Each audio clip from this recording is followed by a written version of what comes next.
eyeball, eyeball, eyeball. Hi, this is a video about introductions with Developmental English instructor Steve Rutledge. There are two goals for this video. The first is to give you the purpose and parts of introductions for papers.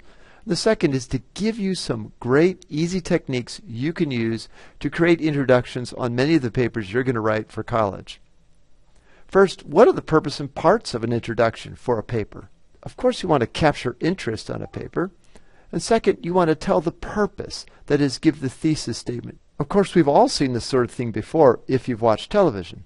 If you remember the old show, The Fresh Prince of Bel-Air, the first thing you learn on the show is that Will gets in a little trouble in his hometown of West Philadelphia. His mother tells him he's going to have to move in with his aunt and uncle in Bel-Air. He travels to Bel-Air, and the introduction leaves us right there at the door. And if we want to find out what's going to happen to Will, we have to watch the rest of the show. So this TV show does exactly what an introduction does in a paper.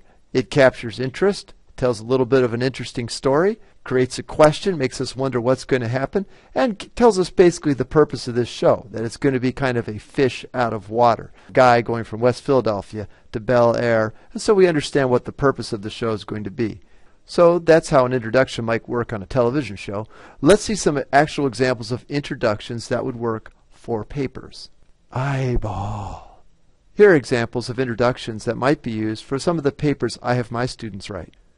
Recently, my students studied the topic of NFL football and concussions, so the examples I'm going to give you today are going to come from that paper set. If I had a son, I would be real leery of him playing football. Those words weren't spoken by some artsy English teacher or some peace-loving hippie lighting up a doobie. They were spoken by Brett Favre, who holds the record for most starts in a row by a National Football League quarterback. You figure Favre knows what he's talking about. And if he's bothered by football, maybe we as parents should be too. After looking into the matter myself as a parent of 3 sons, I've decided that although there is much good to football, I will never let my boys play the game because the risk is just too high. Right away you can see I have the two parts we talked about in an introduction. I capture interest, in my case, with a quote from none other than Brett Favre, one of the greatest football players of all time. And secondly, I tell the purpose of this paper by giving what's called a thesis statement. And a very simple definition of thesis statement is this. A thesis statement is about one sentence or so at the end of the introductory paragraph that tells the main point of the paper. And so I give you my thesis statement, my main point or purpose of the paper, right here at the end of the introduction, just where it's supposed to be. After looking into the matter myself, as a parent of 3 sons, I've decided, although there's much good to football, I'll never let my boys play the game, because the risk is just too high. And the first technique I used in my introduction was simply to find an interesting quotation. Choose a quote that says something in an interesting manner and or is stated by a source the audience will respect. Well, I thought Brett Favre's quote was both interesting and it was from a source that people who know football are going to respect. I had lots of quotes to choose from for this paper. Here's another one from the material that we studied about NFL football I could have chosen. Quote, "The NFL desperately needs American parents, not as fans, but as suppliers of young flesh." What a great quote to begin this paragraph with. Really makes you think about the kind of violent hits that sometimes happen in a football game. Let's hear the rest of the paragraph. John Cass, writing in the Chicago Tribune. A side note about quotes. If you want to use a quote to start off your introduction, that's fine. You always say who said or wrote the quote, in this case John Cass, and say where they said or wrote it, in this case writing for the Chicago Tribune. Side note 2, notice that Chicago Tribune, being a title of an independent paper, is placed in italics. Let's hear the whole paragraph. As Cass points out, every fall we parents make the choice whether or not football lives another season by sending little Eric or Tyrone or Juan to knock heads with other kids on the football field. Given recent revelations about the long-term effect of football on those who play it, as a parent, I've looked into the positives and negatives of football and determined that although there's a lot of good to football, The bad outweighs the good, and my sons will never supply flesh to the meat market that is the football industry. Again, notice the two main parts of an introduction. I captured interest with a great quote, and then two, I gave a thesis statement. I stated my main point or purpose of the paper at the end of the introduction. By the way, nice tie back. Up here I talk about flesh in that wonderful quote, and I sort of tie that whole introduction together by mentioning flesh and meat market below. That's pretty good writing. Next technique. You could begin a introductory paragraph with an arresting question.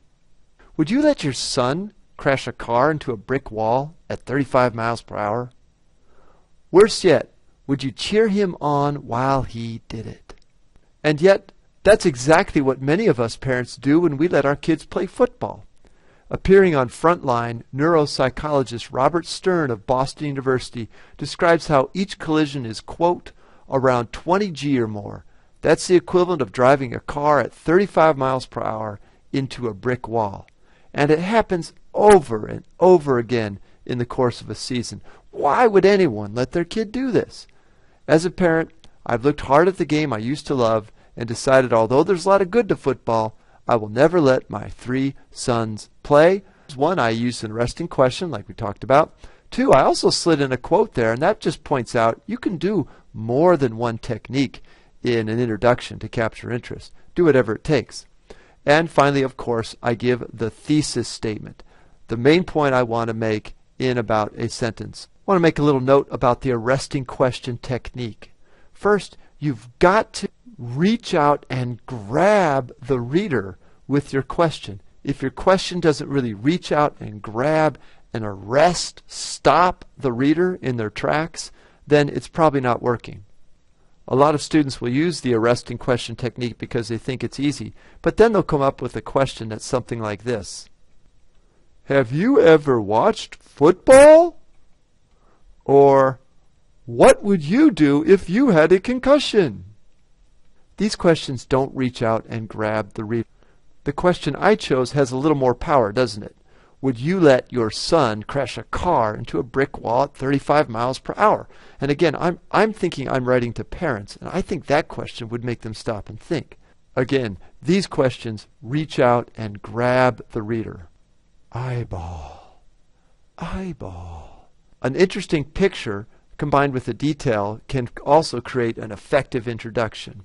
Here I have a car crashing into a wall, which is kind of an eye-catcher. And I write, appearing on Frontline, neuropsychologist Robert Stern of Boston University describes how each collision on the football field is, quote, around 20 G or more. That's the equivalent of driving a car at 35 miles per hour into a brick wall. And it happens over and over again in the course of a season. Wow. Now you can see why I chose this picture, right? Driving a car into a brick wall. It sort of fits what I was writing about in my introduction. I go on to say, would anyone let their child sit in the seat of a Chevy Volt during its 35 miles per hour head-on collision test, as pictured above? Then why would they let them do this? As a parent, I've looked hard at the game I used to love and decided, although there's a lot of good to football, I'll never let my 3 sons play. A couple things to note here. Again, notice I combined techniques. I do have a picture, but I also combined it with a quote and even a question. 3 techniques. Also, notice how I introduced the quotation. I tell you that it's from Frontline magazine. I tell you that it's from a neuropsychologist. Neuro, of course, means brain, so that's someone who ought to know what he's talking about when it comes to concussions. I tell you who said or wrote the quote, Robert Stern, and where he said and wrote it. That quote is introduced very nicely because I tell who said it, where it comes from, and why we should listen to the person. Secondly, if you're going to use a picture in a paper, that's okay with me. Some teachers don't like it still, but I like it. I think it's fine as long as you explain the picture. You wouldn't want to throw this picture up into the paragraph and then not explain what in the world it has to do with what you're writing about. That's why I explained below that this is a Chevy Volt doing a head-on collision test. Right, so I make sure it's obvious to the reader why the picture is included. Don't decorate your paper, okay? If you put a picture in there, make sure it matches the point you're making, and that you explain how it matches the point in the text of the paragraph you place it in. Technique 4. Hey, not all people like to read papers, all right? I like to read well-written papers, but even I don't like to read every paper that comes across my desk. But most of us like stories. We've been telling stories as human beings throughout our history. So of course, telling a story is a wonderful way to capture interest and draw your reader into the point you want to make in your paper. Here's my story. I have great memories playing football with Kevin, John, Ron, and the rest in the softball field of our high school. Muddy shoes, torn sweatshirts, marking plays out with pebbles on the ground, our breath visible in the chilly fall air. But I also shudder when I remember something that almost happened to me during one of those ramshackle pickup games. Carlos, the tough older brother of one of our friends, showed up to play. And I guess I wanted to impress him, so when he was running down the sideline, I plunged head first into his 220 pounds of muscle. He lowered his head too, and we just missed smashing each other like a couple of pumpkins on a Halloween porch by mere centimeters. As it was, we rammed heads into each other's shoulders, and that hurt bad enough. Can you imagine what a mess it could have been that day? Yes, I have great memories of football, but when I think about the risks I ran that day, and when I think about sending my own kids out day after day, week after week to practice smashing themselves to impress a coach for playing time, I say no way. There might be a lot of good to football, but my kids will never play because the risk is just too high. Notice I have things like muddy shoes, torn sweatshirts, marking plays out with pebbles on the ground. You want to give us vivid details as you tell the story. Details we can see, hear, feel, even sometimes smell or taste. I also think similes are nice to use once in a while in a story. Notice we just miss smashing each other like a couple of pumpkins on a Halloween porch. Blah. Good simile, huh? Really kind of shows you almost what could have happened there. So bring your story to life with good details if you're going to use that as your technique. The last technique I'll talk about also uses story, but it puts the person inside the story as if they're looking out. It's called the you technique, or imagine this technique. Imagine you're playing in your high school senior homecoming game. The band is blaring. Cheerleaders in bright orange are pumping their fists. Moms and dad are yelling, "Come on, Tigers," while spilling Pepsi on themselves. The ball is snapped and you sprint down the sideline, breath pumping like a steam from a train. The pass comes to you, but it's too high. You leap like a high jumper on a track field and just grasp the ball with your fingertips. Suddenly the world turns upside down. A defensive back smashed into your legs, sending you feet overhead. The last thing you remember is seeing the stands and people all upside down until you hit the ground head first and everything becomes fuzz, like the fuzz on a TV when the cable falls out. Where are you? Who are you? All is lost. That's a major concussion, and you will be hurting for weeks. Yes, plays like this don't happen all the time, but they happen often enough to make a reasonable person stop and think, are the risks of playing football worth all the joys? As a parent, I have decided that even though there are a lot of good things to football, my sons will never play.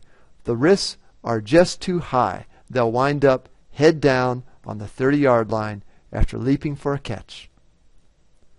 Did you see what I did? By using the word you, I put you right in the helmet of the person running down the field. I'm using you to put you actually in the story. So sometimes you can tell a story from this perspective called the you or second person perspective. Also, once again, remember, when you tell a story, give us specific details. Give us things we can see. Cheerleaders in bright orange. Okay? Give us things we can hear. Mom and dad yelling, "Come on, Tigers!" Give us things we can see and taste while spilling Pepsi on themselves. Yes, I use the word Pepsi on purpose because that evokes a specific image. If you're going to tell a story, give us specific details that bring it to life. Also, don't forget some nice similes. I had a couple here. Until you hit the ground head first and everything becomes fuzz, like the fuzz on a TV when the cable falls out. Let's summarize what we've learned in this video today. First, capture interest. and state your purpose in the introduction. The capturing interest technique comes first, and then the thesis statement, that one sentence that tells your main point, comes at the end of the paragraph. We also learned there are several techniques you can use to capture interest. You can have an interesting quote. You can have an arresting question. You can have a picture or detail. You can tell a story, or you can give an imagine this story where you use you and you put the person right in the midst of the story. Remember also, state the thesis, the purpose, at the end of the introduction. All the examples today are posted on a handout on Cobra, so you can look over those if you need to see them again. And eyeball. Okay, stop right there. What's with all this eyeball stuff? I used the eyeball thing to create a question, and through creating a question I captured interest throughout the video. And like any interest capturing technique, you're just going to have to watch the next video to find out what it's all about.